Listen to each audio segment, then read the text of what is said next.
de Fanny Abreu. Bueno. Buenas tardes y muchas gracias por estar aquí. No sé.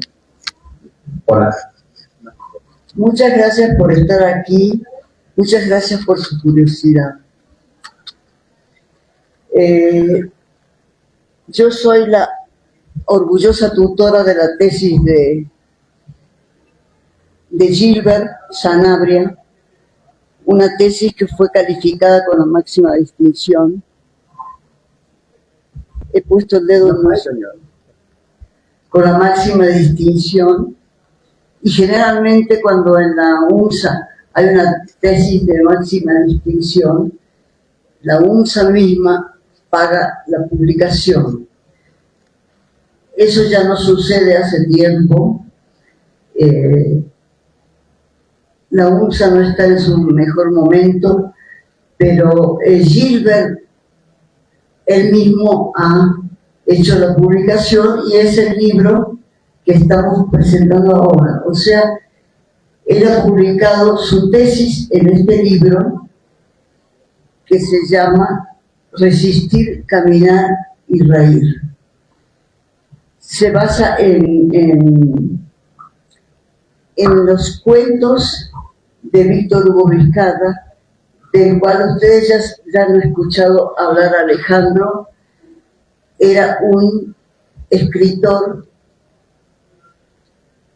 y también poeta, ¿no es? Hay que decirlo sin rebajarle nada, porque no hace falta, ya no tenía nada. O sea, estamos hablando de la gente que no tiene nada, de los cargadores, de los aparapitas, de los alcohólicos de la noche, de la paz, que no tienen absolutamente nada, ni un techo donde descansar, donde soñar, donde imaginar un futuro, una meta, una ilusión. Son los pobres absolutos, son los que no tienen nada. Pero Víctor Hugo era menos pobre porque podía escribir. Y él escribía porque lo que quería era dar testimonio del sufrimiento de sus amigos, de sus compañeros, no sé cómo llamarle, ¿no? De los otros alcohólicos que andaban vagando con él noche y día.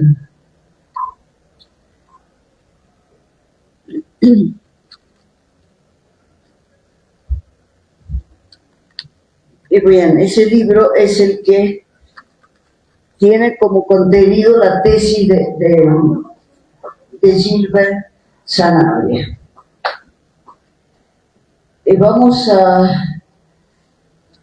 Voy a dar unos pocos aspectos de la obra de Gilbert. Algunas preguntas, algunas perplejidades. Gilbert estudió filosofía, él es licenciado en filosofía. ¿Por qué entonces dedicarse a hacer una tesis sobre un escritor de cuentos? Tendría que ser una tesis de literatura.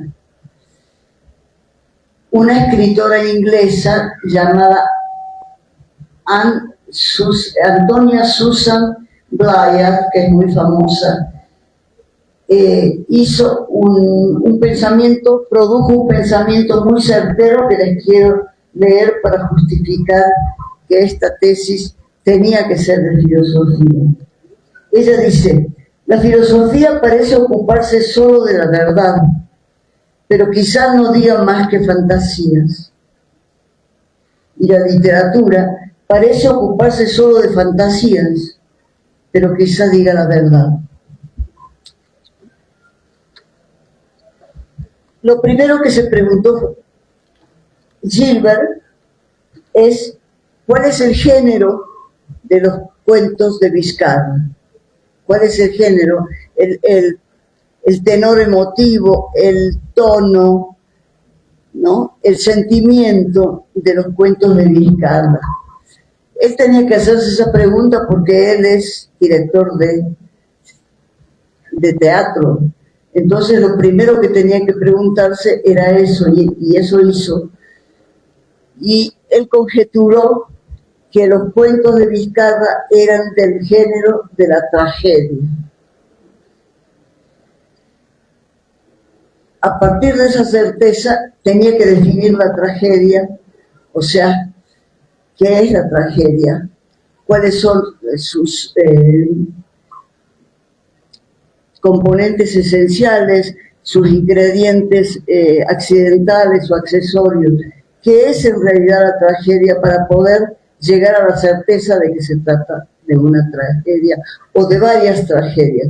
Aunque yo prefiero hablar de una tragedia cuando hablo de la obra de de Víctor Hugo, y no de tragedias, porque es una sola tragedia, es el desamparo de las personas, es la situación en la que las deja la indiferencia de todos los demás, ¿no?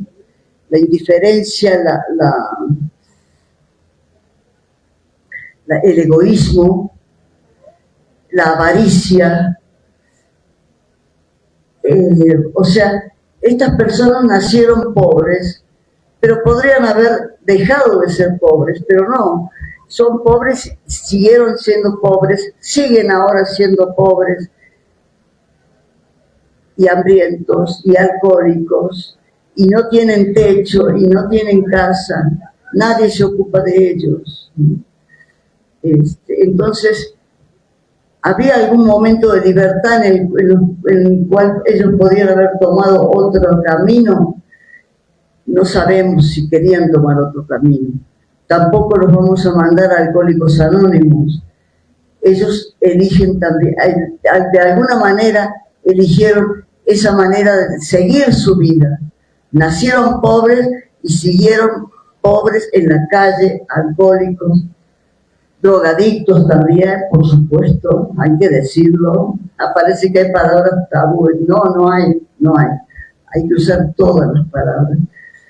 Ellos realmente son lo último de la sociedad, son las personas más desamparadas y tristes. En este camino de Gilbert, de buscar qué tragedia era, cómo era esa tragedia, él encontró que era la tragedia clásica, la tragedia griega, la que tenía más afinidad con este escritor, con estos personajes de Víctor Hugo Vizcarra. Más aún él encuentra una tragedia que se llama Filoctetes, que es de Sófocles, un dramaturgo del siglo V, que era también un ser muy desamparado, y por ese abandono pienso yo que es que Gilbert ha hecho ese paralelismo, porque Filoctetes tenía una herida que supuraba y era una herida que tenía muy mal olor. Entonces la comunidad no quiso saber que se quedara en la aldea, en la ciudad, y lo abandonaron en una isla desierta, a Filoctetes. Es verdad que en la tragedia griega son reyes, son nobles, son guerreros, siempre tienen una actividad heroica, una actividad maravillosa, son privilegiados de la sociedad, que no es el caso de nuestra tropa de alcohólicos que andaba por la calle, no es el caso, por supuesto. Ellos caminan, deambulan, no pueden descansar, no tienen un techo, no tienen un lecho.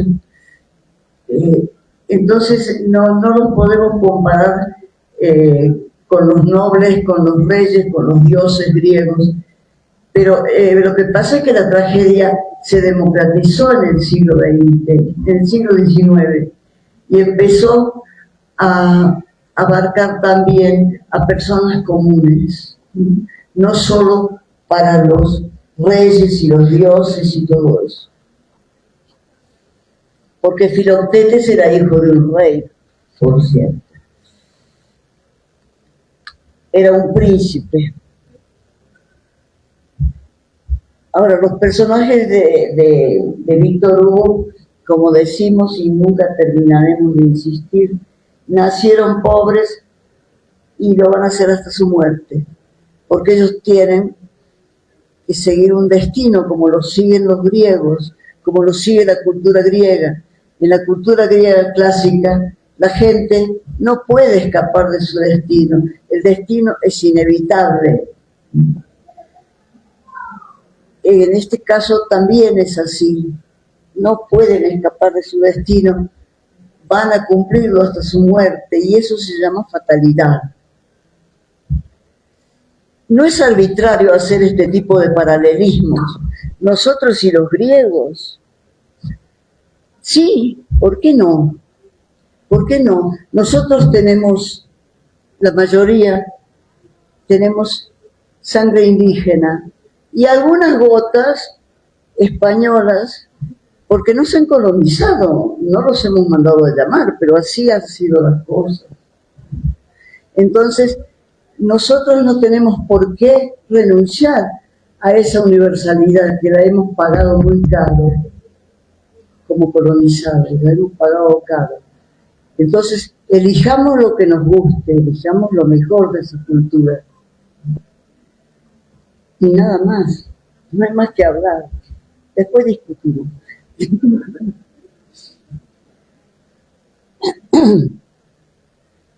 Yo personalmente encuentro Gilbert más cercano a los personajes de Víctor Hugo, a Sísifo. Sísifo era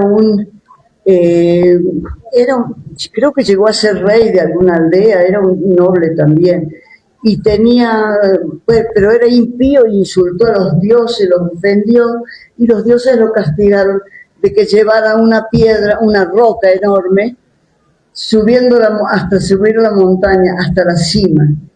Y antes de llegar a la cima, la roca caía y él tenía que volver hacia abajo, buscar la roca y volver a empujarla hacia la cima. Esa era la condena de Sísifo.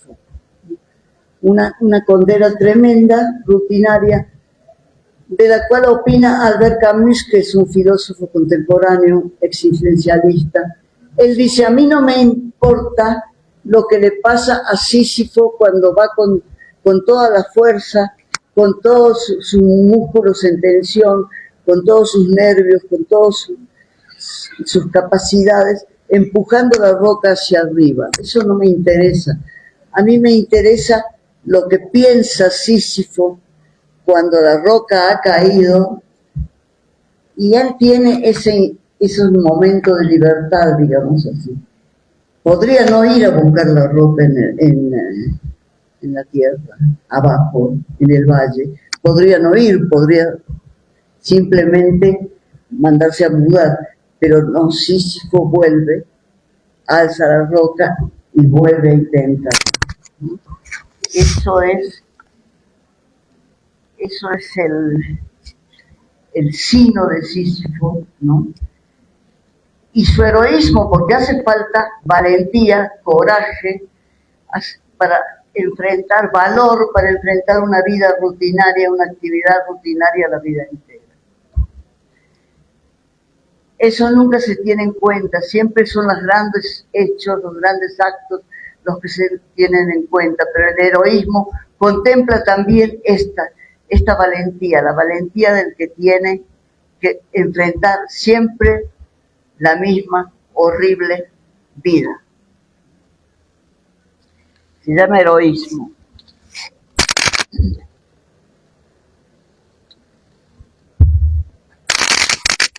No parece tener sentido la vida que llevan estos. Tengo tiempo todavía. La vida que tienen estos personajes de Víctor Hugo. Realmente viven un sufrimiento extremo.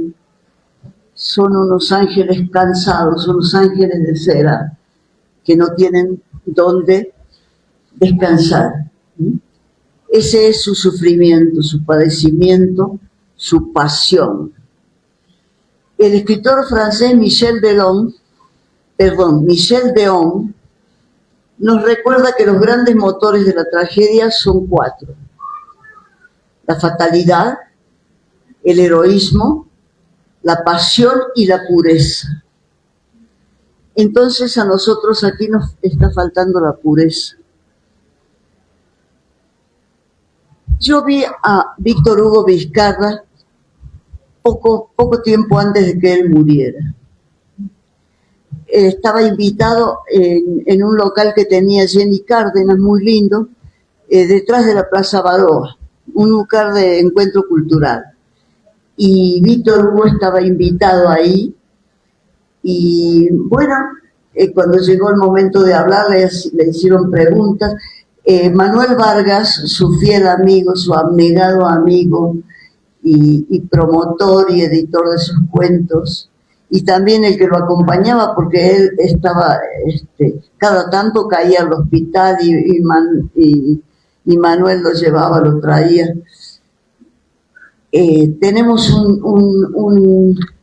una gran gratitud por Manuel Vargas y lamentamos que no haya podido venir porque no lo hemos encontrado, no lo hemos ubicado. Bueno, le hicieron varias preguntas que yo no recuerdo porque esto fue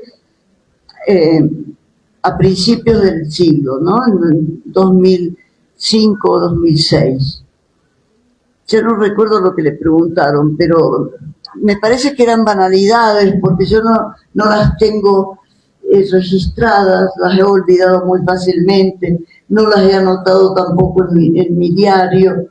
Entonces era un ambiente un poco, no tenía mucho que ver con Víctor Hugo, el ambiente de Sopocachi que teníamos ahí, pero bueno,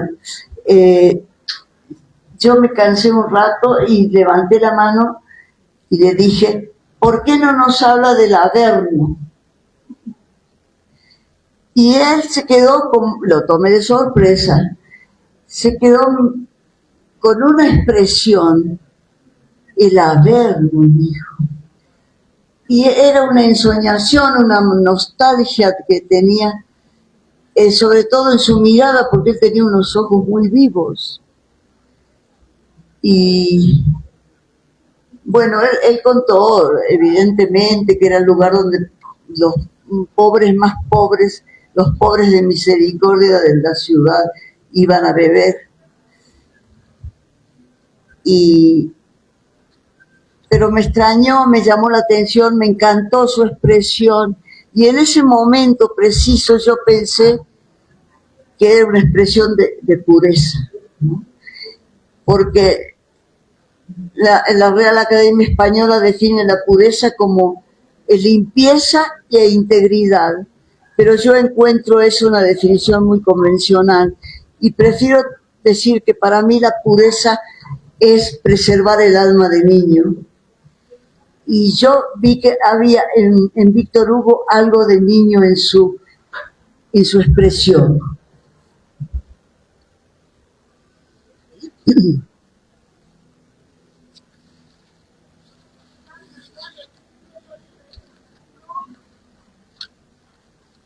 Y ahora, si tengo tiempo, les voy a decir cómo era el Averno, porque yo he ido al Averno.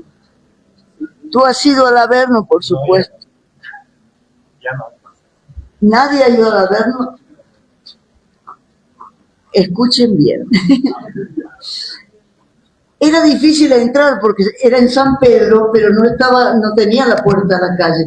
El Averno es un lugar mítico, por eso estamos hablando de él. Es un lugar mítico, donde bebían a parapitas, cargadores.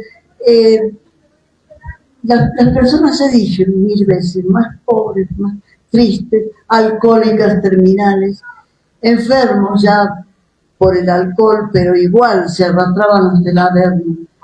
En el Averno, cuando yo fui, bueno, no, ellos tenían diferentes cuartitos pequeños. En el cuarto donde yo estaba había una mesa pequeña, no pequeña, una mesa como la mitad de esta, y había en las aristas bancos, en las 4 aristas, bancos largos. Entonces ahí nos sentábamos. Nos advirtieron que teníamos otros que fueron otros amigos, que teníamos que pagar una ronda a todos los que estaban en el cuartito, que eran unas 4 personas. Por supuesto que lo hicimos. ¿Y qué ronda era? ¿Qué bebían? Era un té caliente con un saborizante como esos con los que hacemos refrescos, y, ¿no? Cris, sí, o cualquiera de esos. Y no era desagradable, era agradable, pero claro, yo estoy contando mi llegada, pero yo ya llegué ebria a la Verna. Entonces, de golpe empieza a hablar uno de los que estaban ahí, de los parroquianos, empieza a hablar y claro, se quejaba, pero no se quejaba de su vida, de su actividad, él se quejaba no de la actividad que hacía para vivir, sino de su pasado, de sus errores, de sus pérdidas, de sus penas. Bueno, y después habló otro, y yo sentí que tenía el pecho mojado, y cuando me di cuenta había llorado tanto por la borrachera, había llorado tanto que estaba toda mojada. Bueno, en el Averno, cuando terminaba, cuando decidía el dueño que había que irse, que era un poquito antes del amanecer, daba una ronda para todos, ¿no? Y después a la calle. Nadie se resistía, porque el dueño del Averno lo manejaba realmente con mano de hierro. Y bueno, eran todos ellos muy, muy obedientes, nosotros también, por supuesto. En el Averno cada tanto iban los estudiantes, no cada tanto, iban siempre iba alguno, los estudiantes de literatura, porque iban a formar su educación sentimental en el Averno. Yo volví otra vez, porque aquello fue una quimera, fue algo muy espectacular. Realmente la experiencia más intensa que he vivido en esta ciudad, en este país, que amo tanto. La experiencia más intensa ha sido mi viaje, mi excursión al Averno. Bueno, ya saben lo que fue el Averno. Cuando salimos, me regalaron una cantidad así, un ramo de rosas blancas, de unas rositas que en Argentina llamamos guachas, porque no están injertadas, son guachitas, son ricas, son medias dulzonas, son húmedas de rocío, blancas. Y yo recuerdo que metí la cara dentro de eso, que alguien me regaló, no sé quién, y así fue un instante de plenitud enorme, ¿no? Por favor.